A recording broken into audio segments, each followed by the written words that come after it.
আজকে বানিয়েছিলাম একটু ধোকলা। নমস্কার, কেমন আছেন সবাই? মানসীর দিনলিপির নতুন একটি ভ্লগে আপনাকে স্বাগত জানাই। এখানে একটা মিক্সিং বলে আমি 1 কাপ পরিমাণ উষ্ণ গরম জল নিয়ে নিলাম। তার মধ্যে দিয়ে দিলাম কিছুটা পাতিলেবুর রস, আর দিয়ে দিলাম পরিমাণ মতো নুন আর চিনি দিয়ে ভালো করে আমি একটু মিশিয়ে নেব। এই বেসনটা আমি আগে থেকেই চেলে রেখেছি, সেখান থেকে অল্প অল্প বেসন নিয়ে আমি এখানে মিশিয়ে নেব।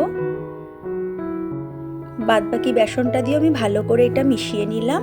এবার দেব 1 চামচ সুজি দিয়ে আবারও ভালো করে মিশিয়ে এটা কিছুক্ষণ রেস্টে রেখে দিলাম। কিছুক্ষণ পরে এটা বেশ ঘন ভাব চলে এসেছে। এবার এর মধ্যে আমি দিয়ে দেব কিছুটা বেকিং পাউডার আর দেব 1 চামচ পরিমাণ সাদা তেল দিয়ে আবারও ভালো করে এটা মিশিয়ে নেব।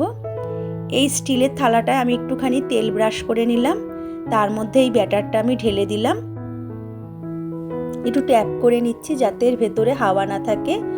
এবার এখানে একটা কড়াইতে আমি জল বসিয়ে ফুটতে দিয়েছি, একটা স্ট্যান্ড দিয়ে ব্যাটারের থালাটা চাপিয়ে দিলাম আর ওপরে একটু কাশ্মীরি লঙ্কার গুঁড়ো ছিটিয়ে দিলাম।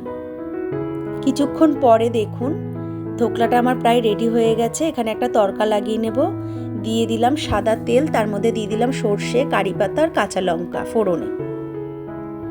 একটু ভাজা ভাজা হলে দিয়ে দিলাম কিছুটা পরিমাণ জল, নুন আর একটু চিনি দিয়ে ভালো করে এই তড়কাটা তৈরি করে নেব। সবশেষে দিয়ে দিলাম বেশ কিছুটা ধনেপাতা দিয়ে আমি গ্যাসটা নিভিয়ে দিয়েছি। এবার ধোকলাটা থেকে আমি পিস পিস করে কেটে ওর ওপরে আমি তড়কাটা ভালো করে ছড়িয়ে দেব। দেখতে দেখুন কতটা সুন্দর লাগছে। কিছুটা নারকেল কোড়া দিয়ে আমি এখানে গার্নিশিং করেছি। আপনাদেরকে একটা হাতে তুলে দেখাই কতটা সফট আর দানাদার হয়েছে। আপনারা অবশ্যই একবার বানিয়ে দেখবেন, আশা করি আপনাদেরও খুব ভালো লাগবে।